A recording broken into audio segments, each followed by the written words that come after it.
Ассаламу алейкум, менің YouTube каналыма қош келдіңіздер. Бүгін сіздерге осындай шоколадты маффиндер жасайтын боламын.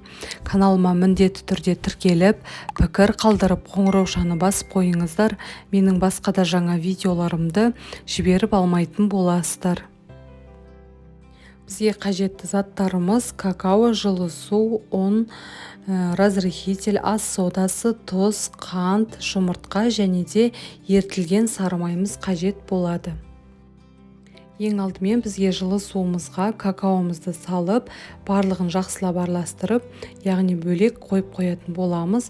Одан кейін бөлек ыдысымызға жұмыртқамызды жарып, қантымызды біртіндеп салып, миксеріміздің көмегімен қантымыз толықтай еріп, жұмыртқамыз яғни ұлғайып, жақсылап араласқанша араластыратын боламыз. Одан кейін ертілген сары майымызды, какаомызды қосып, барлығын тағы жақсылап араластыратын боламыз.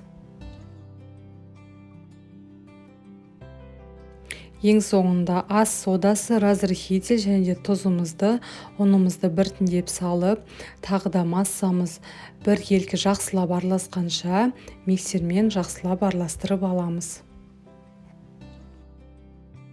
Яғни біздің массамыз осындай қоюлықта болуы қажет.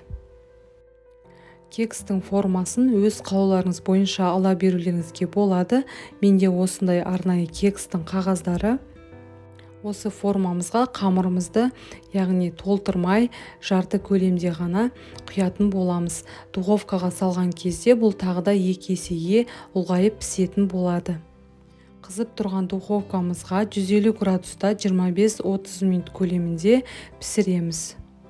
Міне біздің өте тез әрі қолжетімді заттардан тұратын шоколадты кекстеріміз, яғни маффиндеріміз дайын болды. Өте жұмсақ болып шығады. Міндетті түрде жасап көріңіздер. Сіздерге ұнайды деген ойдамын. Каналыма міндетті түрде тіркеліп, пікір қалдырып, қоңыраушаны басып қойыңыздар. Менің басқа да жаңа видеоларымды жіберіп алмайтын боласыздар. Барлықтарыңызға ас болсын.